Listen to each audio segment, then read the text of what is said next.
Bismillahirrahmanirrahim. Assalamualaikum warahmatullahi wabarakatuh.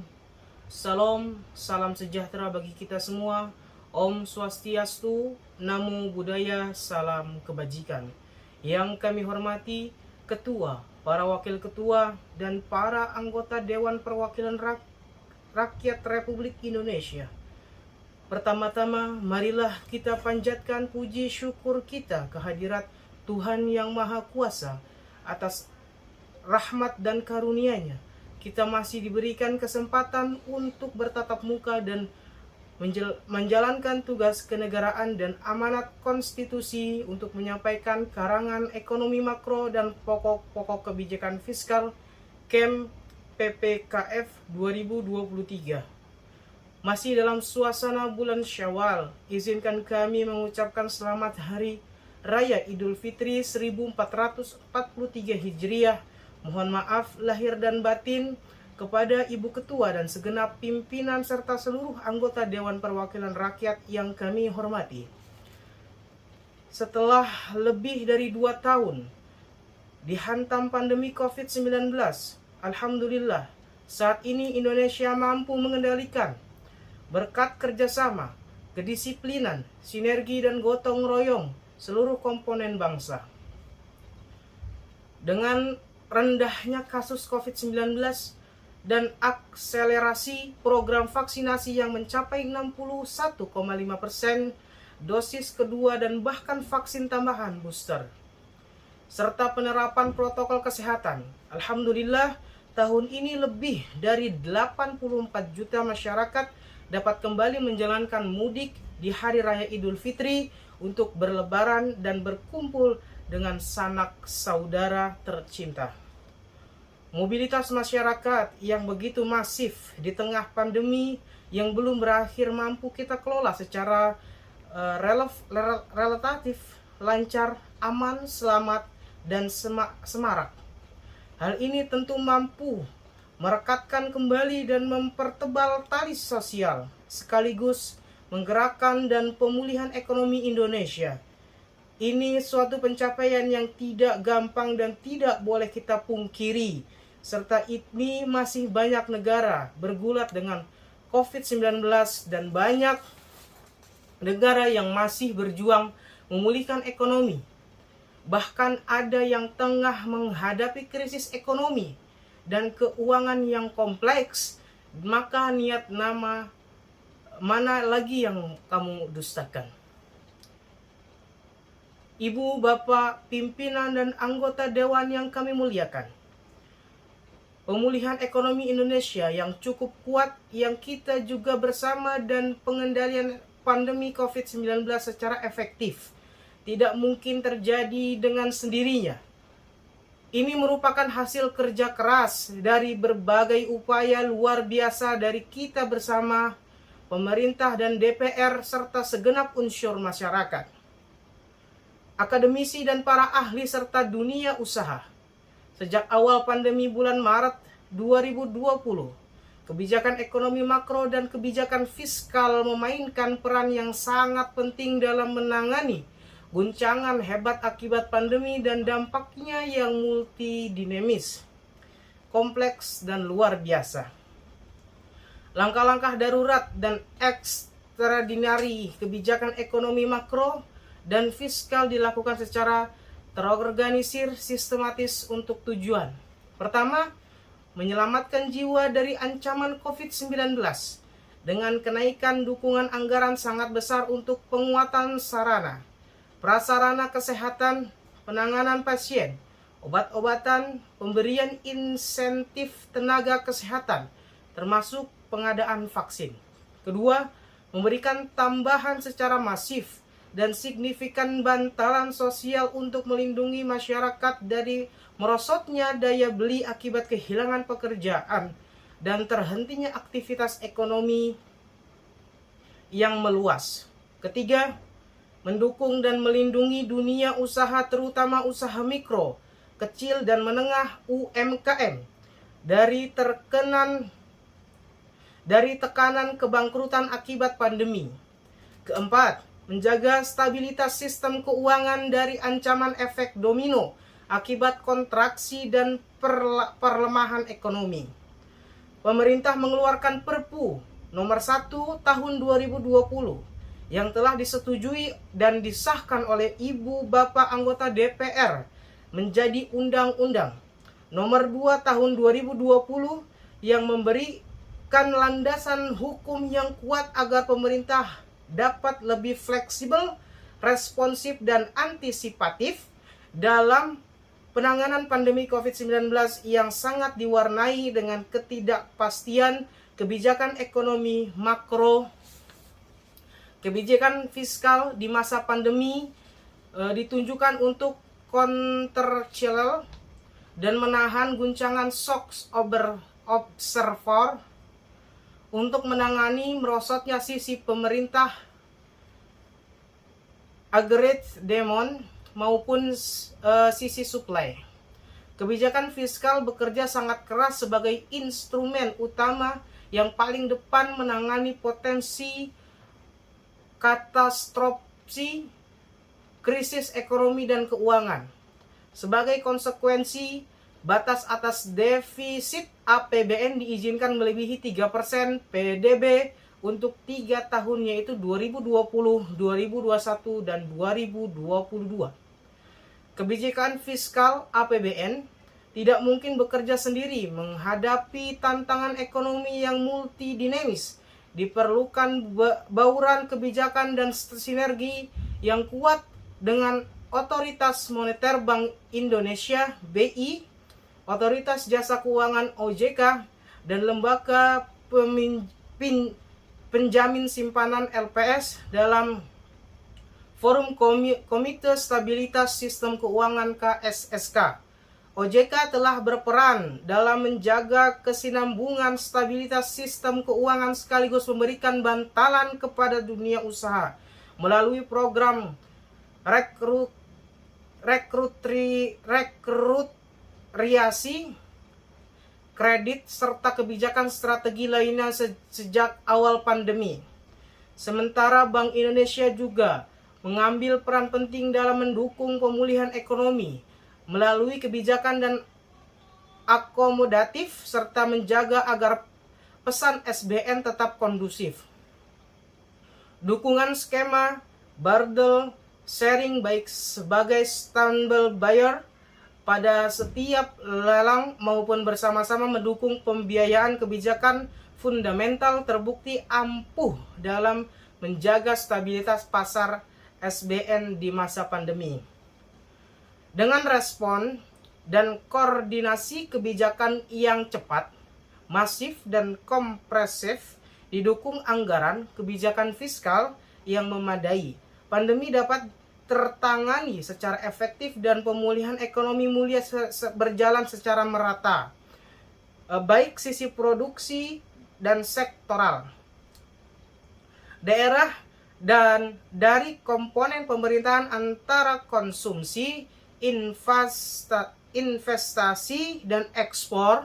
Dengan momentum pemulihan ekonomi tersebut, peranan instrumen fiskal dapat disesuaikan sehingga dapat kembali pulih sehat, terjaga stabilitas dan kredibilitas dalam jangka menengah panjang. Perpu nomor 1 tahun 2022 atau Undang-Undang nomor 2 tahun 2020 yang mengamanatkan pelebaran defisit fiskal selama 3 tahun di atas 3% PDB terbukti mampu menjaga kebutuhan penanganan krisis yang luar biasa dan kompleks secara disiplin, kredibel, dan akuntabel dengan tetap menjaga prinsip kesehati-hatian dan substansibilitas jangka menengah.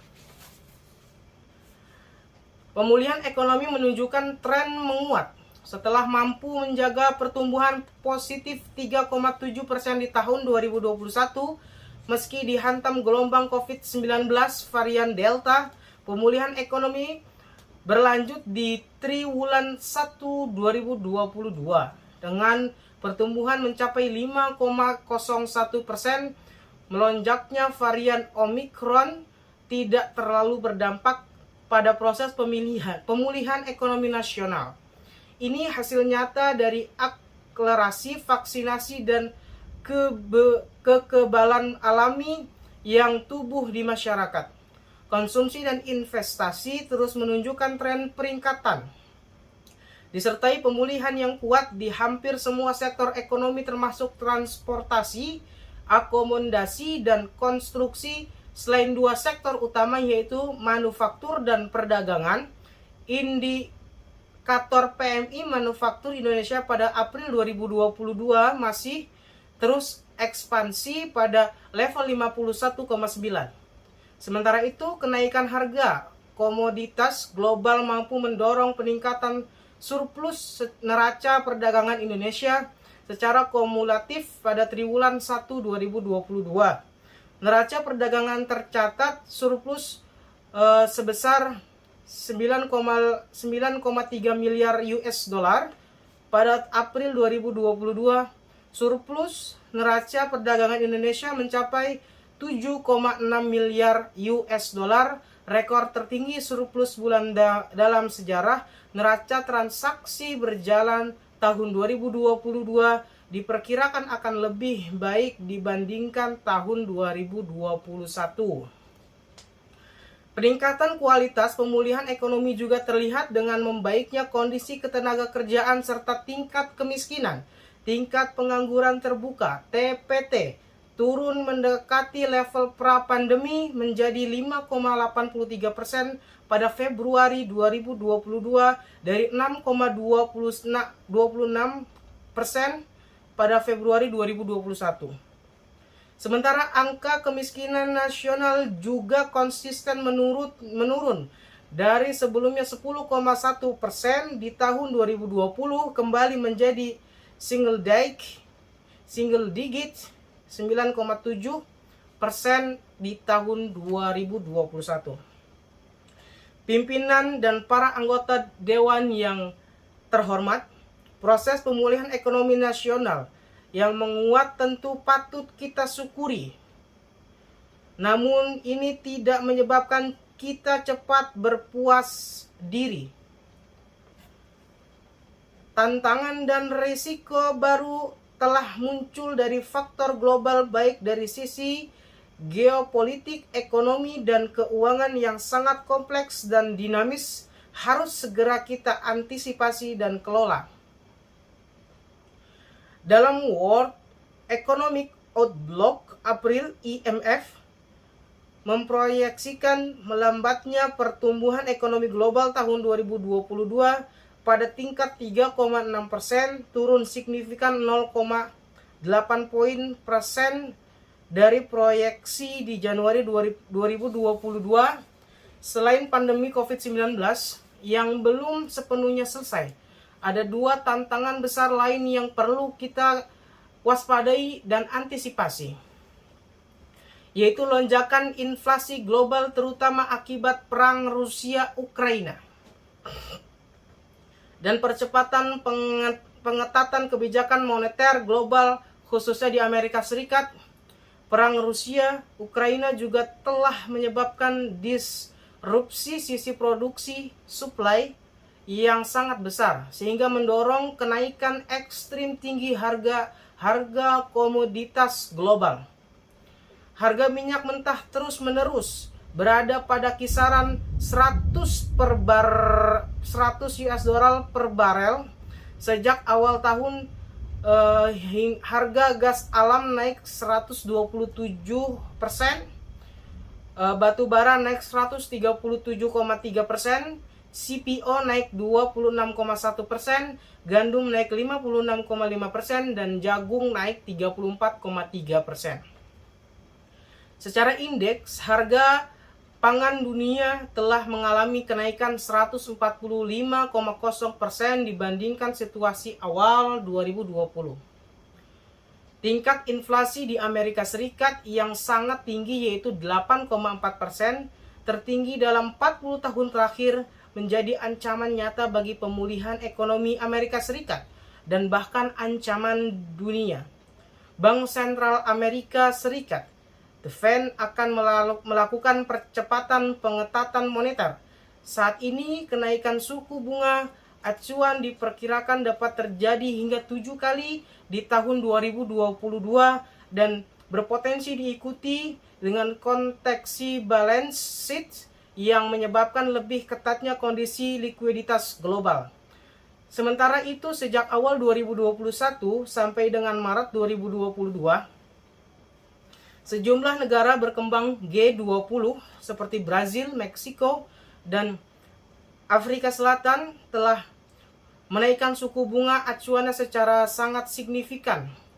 Spillover effects dari pengetatan kebijakan moneter dan likuiditas global ini harus kita waspadai, khususnya terhadap kenaikan cost of fund untuk pembiayaan baik APBN maupun sektor korporasi di tengah fase pemulihan ekonomi yang masih awal dan masih rapuh.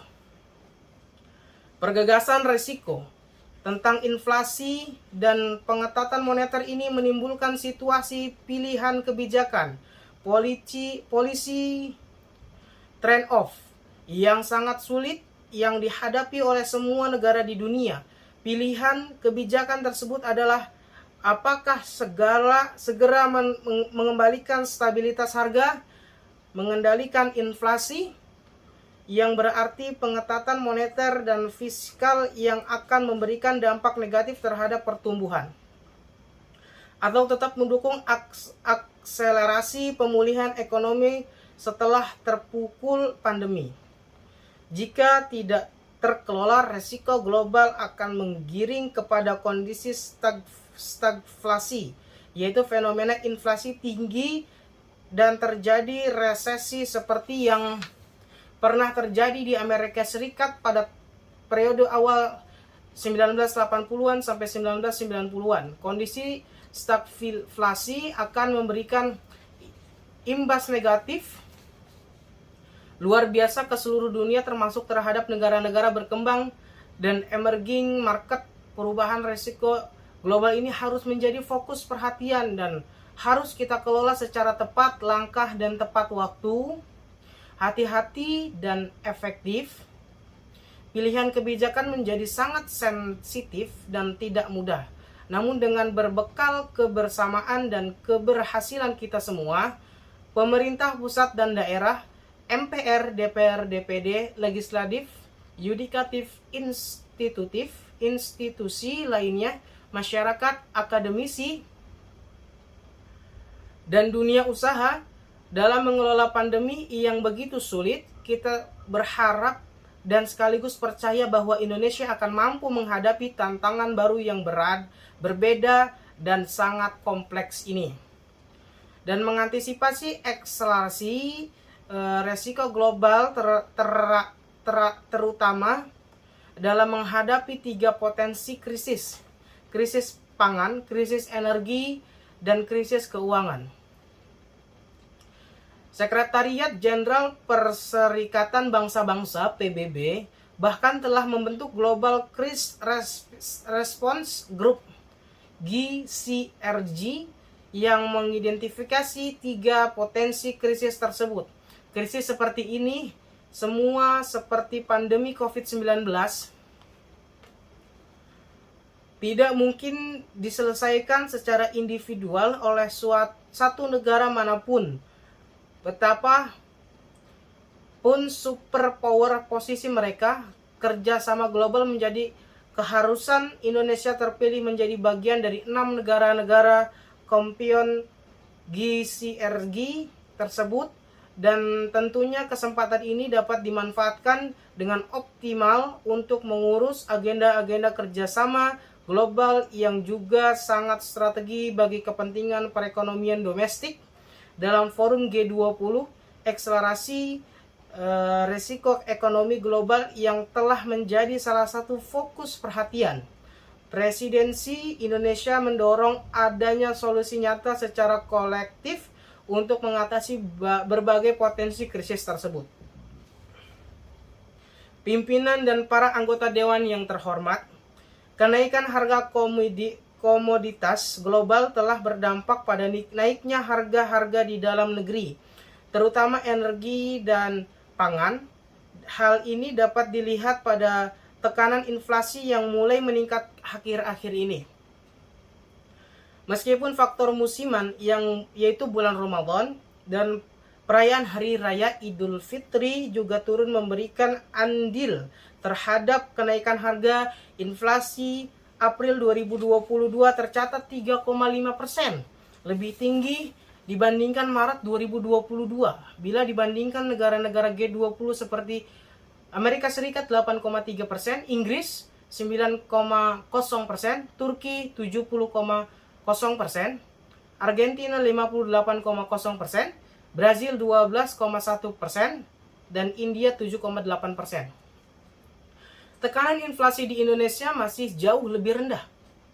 Tekanan inflasi di Indonesia tidak setinggi di negara-negara tersebut karena kenaikan harga energi global diredam oleh APBN shock absorber yang konsekuensinya menyebabkan kebutuhan belanja subsidi energi dan kompensasi meningkat tertajam.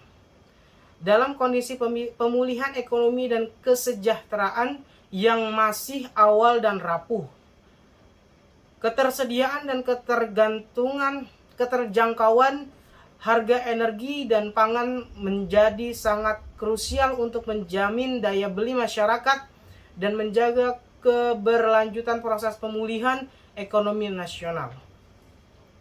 Terkait potensi transmisinya ke sektor keuangan, pemerintah dalam hal ini diwakili oleh Kementerian Keuangan bersama-sama anggota KSSK lainnya BI, OJK, dan LPS berkomitmen untuk memperkuat koordinasi dan sinergi dalam menjaga stabilitas sistem keuangan. Sampai saat ini kondisi sektor keuangan nasional masih relatif stabil. Fungsi intermediasi perbankan mulai meningkat, tercermin pada meningkatnya pertumbuhan penyaluran kredit. Sementara itu tingkat kecukupan modal CAR juga tinggi dengan likuiditas dengan masih memadai. Cadangan devisa nasional juga masih memadai dan diharapkan dapat memberikan ruang bagi Bank Indonesia untuk menjaga stabilitas negara dan nilai tukar serta momentum pemilihan ekonomi nasional. Ibu, Bapak, para pimpinan dan anggota Dewan yang kami muliakan, keberlanjutan proses penguatan pemulihan ekonomi nasional perlu terus dijaga untuk memperkuat fondasi ekonomi dan akselerasi tingkat pertumbuhan ekonomi. Selain itu, upaya lebih lanjut untuk mengakselerasi pertumbuhan ekonomi yang lebih inklusif juga sangat penting untuk pencapaian sasaran pembangunan jangka menengah panjang agar Indonesia dapat keluar dari jebakan kelas menengah, middle income trap. Oleh karena itu, struktur perekonomian nasional dan tingkat produktivitas nasional perlu diperkokoh melalui percepatan transformasi ekonomi. Akselerasi agenda reformasi struktural pasca pandemi COVID-19 mutlak diperlukan melalui peningkatan kualitas SDM, pembangunan infrastruktur, dan reformasi birokrasi dan regulasi. Penguatan program pendidikan, kesehatan, serta perlindungan sosial sangat krusial dalam mengatasi isu fundamental perekonomian, termasuk rendahnya tingkat produktivitas nasional. Peningkatan produktivitas juga perlu diakselerasi untuk memperkuat sisi supply, penguatan hirilasi manufaktur, adopsi ekonomi digital, dan pengembangan ekonomi hijau diyakini akan menjadi sumber pertumbuhan baru di masa depan.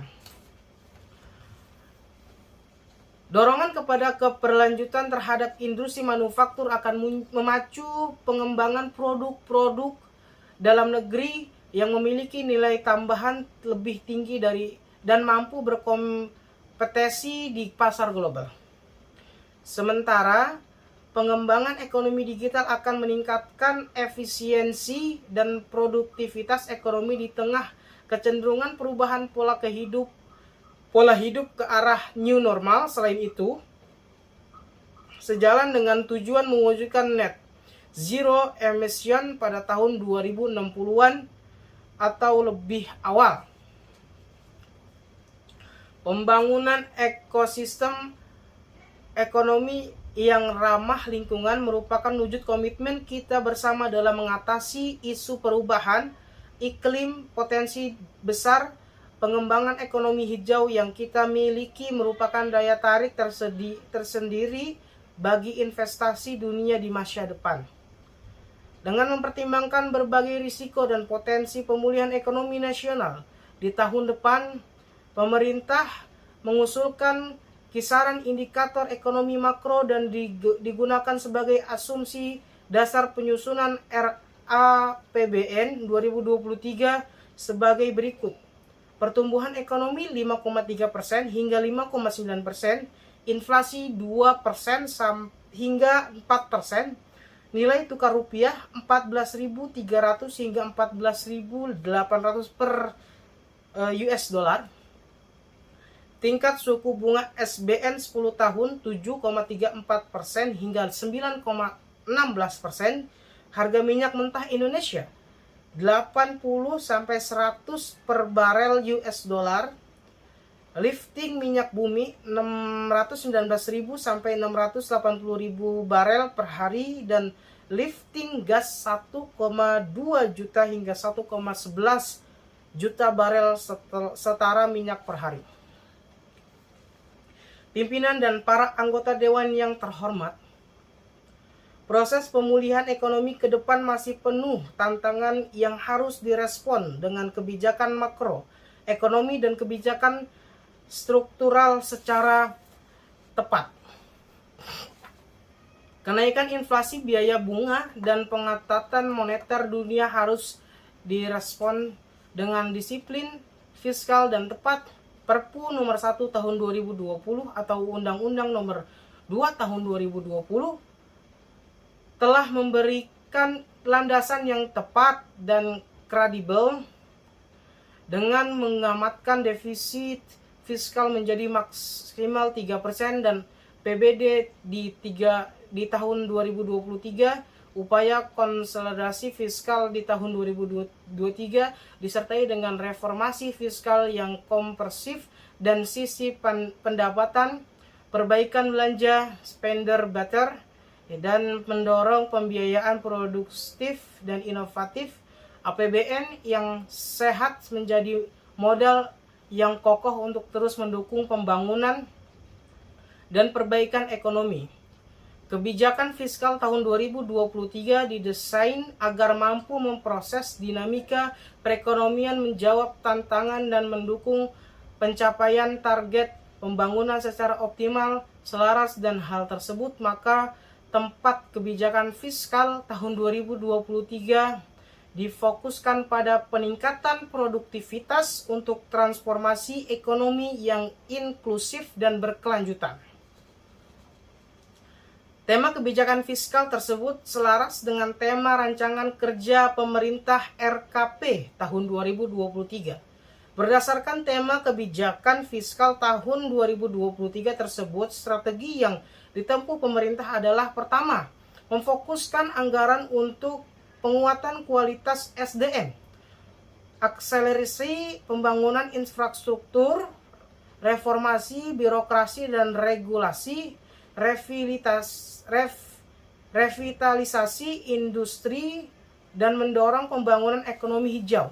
Kedua, meningkatkan efektivitas transformasi ekonomi didukung dengan reformasi fiskal yang holistik melalui mobilitas pendapatan untuk pelebaran ruang fiskal. Konsistensi penguatan spending better untuk efisiensi dan efektivitas belanja, serta terus mendorong pembangunan pembiayaan yang kreatif dan inovatif. Kebijakan pendapat negara diarahkan untuk mendorong optimalisasi pendapat dengan tepat, menjaga iklim investasi dan keberlanjutan dunia usaha, serta kelestarian lingkungan. Hal ini ditempuh dengan menjaga efektivitas reformasi berpajakan UU HPP, mendorong agar sistem perpajakan lebih sehat dan adil sehingga dapat mendorong perluasan basis pajak serta peningkatan kepatuhan wajib pajak. Melalui implementasi UU HPP yang efektif, maka rasio perpajakan akan meningkat. Sementara itu, optimalisasi PNBP juga dilakukan dengan meningkatkan inovasi layanan dan reformasi pengelolaan aset. Berbagai kebijakan tersebut akan mendorong peningkatan rasio mendapatkan negara tahun 2023.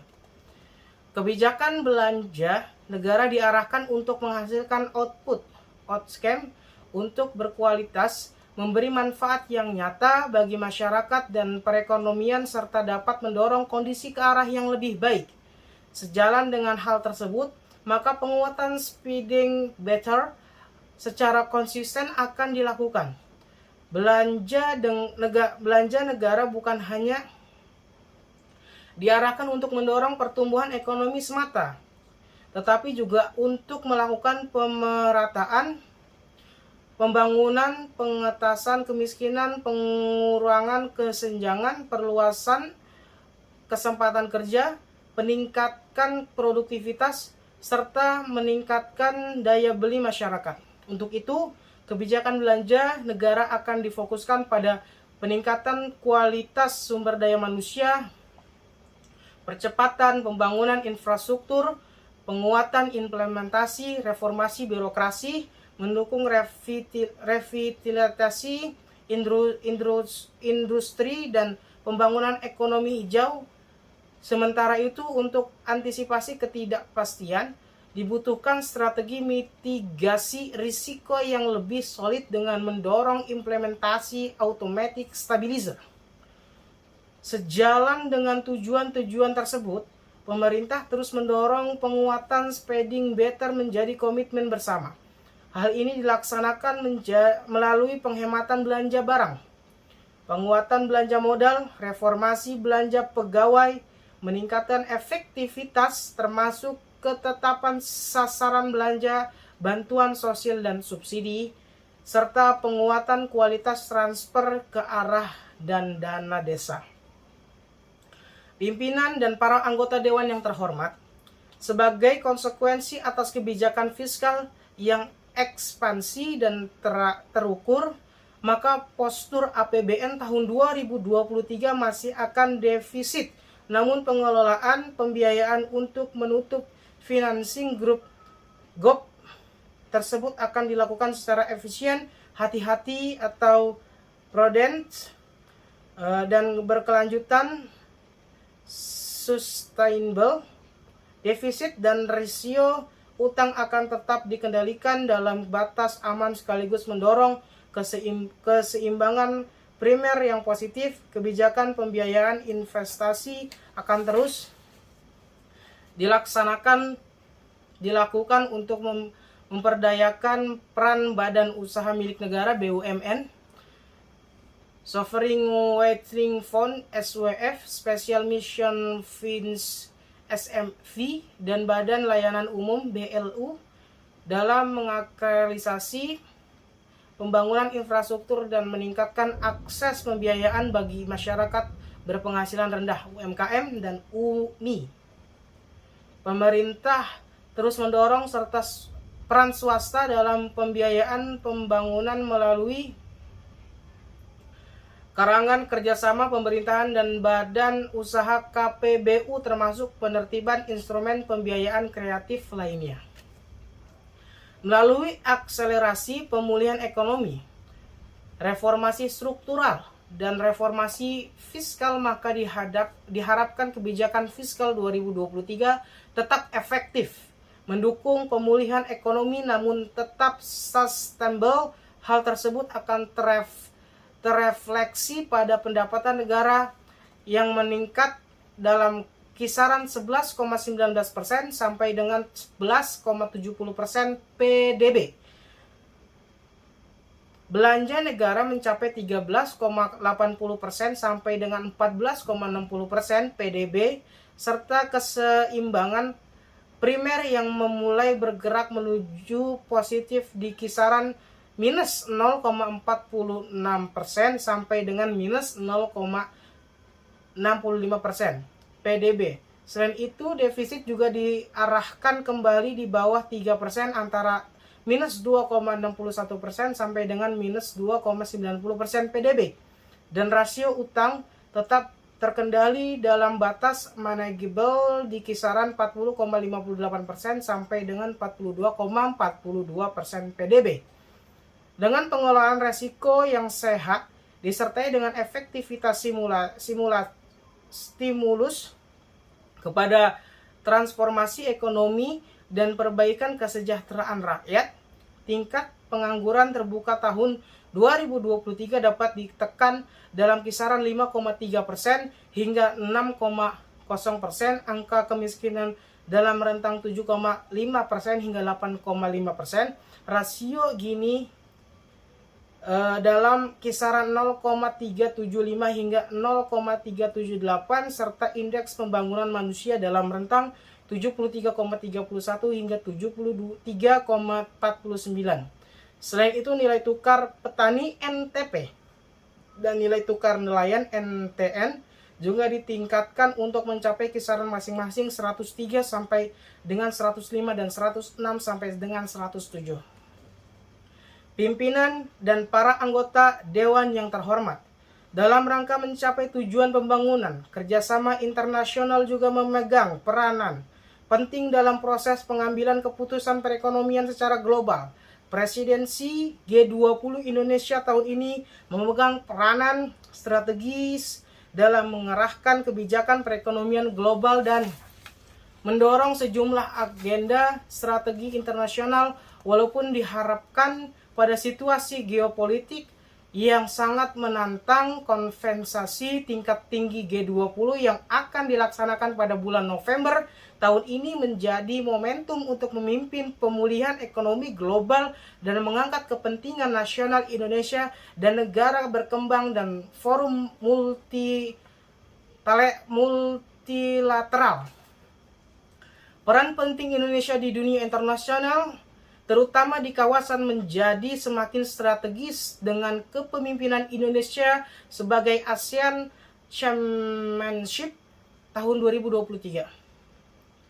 Untuk memastikan kepemimpinan Indonesia di kawasan yang lebih kuat dan strategis, maka kita harus mendorong pemulihan ekonomi di kawasan serta kebersamaan untuk keluar dari krisis menuju perekonomian di kawasan yang lebih kuat dan tangguh.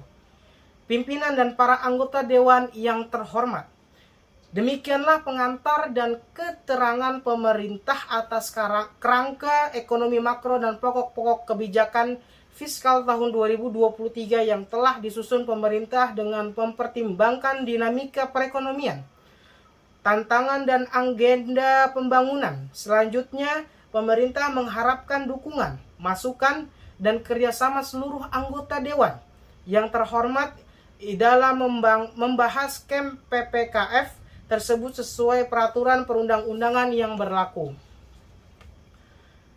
Sebagai penutup, kami kutipkan dalam ayat Al-Quran yang kami kira sangat relevan dengan dinamika perekonomian kita saat ini dan ke depan, yakni Quran Surat Yusuf ayat 47-48.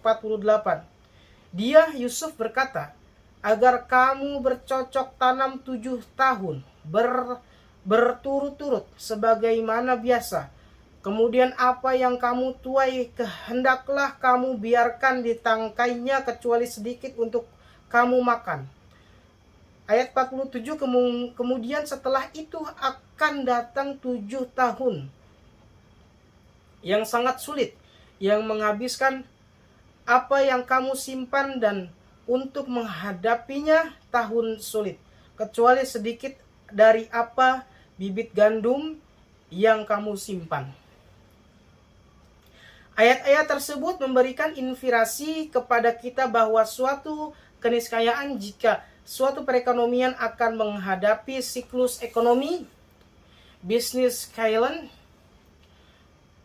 episode Makmur Bom, dan episode paceklik resesi. Oleh karena itu sangat krusial untuk menyiapkan bantalan kebijakan poly buffer untuk menghadapi situasi sulit masa resesi. Inilah inti dari konsep counterneutral policy yang menginspirasi kita semua. Pentingnya memperkuat kembali kesehatan APBN melalui konsolidasi agar mampu berperan optimal sebagai instrumen shock absorber pada saat terjadi gelonjak di masa mendatang. Semoga Allah Subhanahu wa Ta'ala senantiasa memberikan bimbingan dan perlindungannya untuk dapat melewati masa-masa yang sulit sekarang ini. Semoga kita diberikan kekuatan untuk dapat melaksanakan tugas dan amanah melayani seluruh rakyat Indonesia dan upaya menuju bangsa yang berdaulat, maju, adil, dan makmur. Amin. Wallahul muwaffiq ila aqwamit thoriq. Wassalamualaikum warahmatullahi wabarakatuh. Om Santi Santi Santi Om. Nama Budaya. Jakarta, 20 Mei 2022, atas nama Pemerintahan Republik Indonesia, Menteri Keuangan Sri Mulyani Indrawati.